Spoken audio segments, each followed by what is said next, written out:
much. For those of you who don't know, Global Witness is a global non-profit organisation.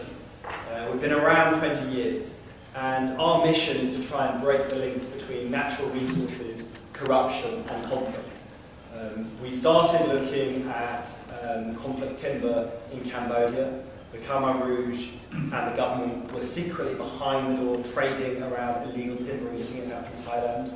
We've looked extensively at conflict islands, corruption in the oil sector, any sort of kind of corporate wrongdoing around a world involving natural resources we've had a role in looking at.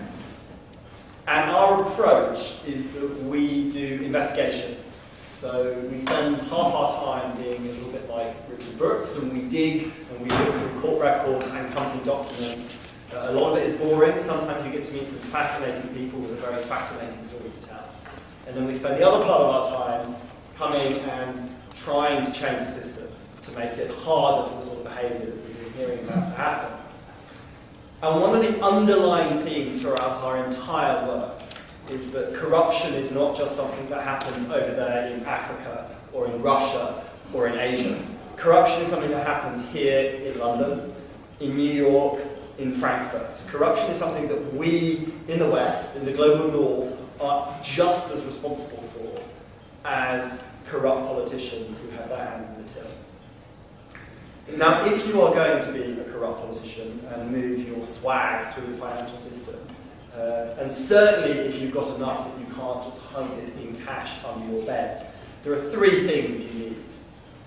The first is someone to set up your structure, your money making structure. Now, almost invariably, this is a lawyer or occasionally an accountant who understand the financial system and can build a structure for you to move your money. That's the first thing you need.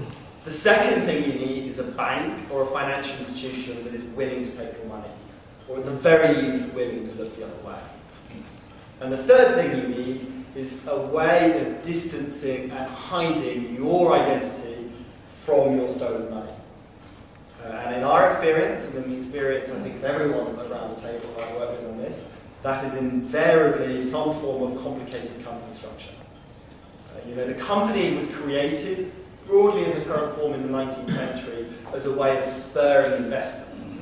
And when the company was created, again largely developed in the UK, there was a huge concern that this very powerful entity, the company, you get limited liability, would be abused or would be untransparent, to the extent that there is even a Gilbert and Sullivan opera called Utopia Limited.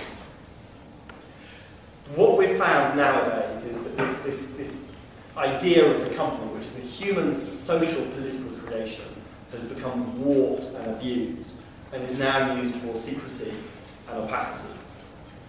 So I'm going to touch on two of those three facilitators. So lots of people talk about lawyers.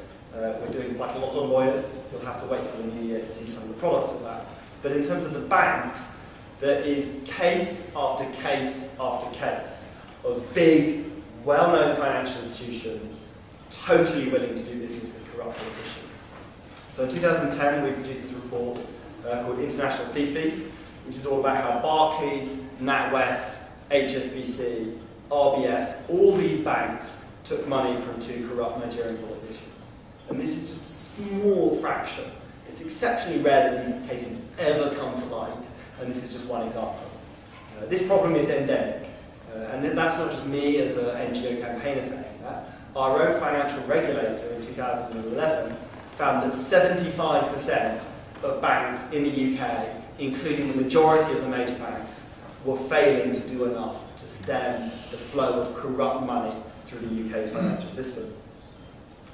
I think I want to just highlight one case in particular around the role of a British institution in corruption in the broader sense, and that's HSBC, one of our biggest banks.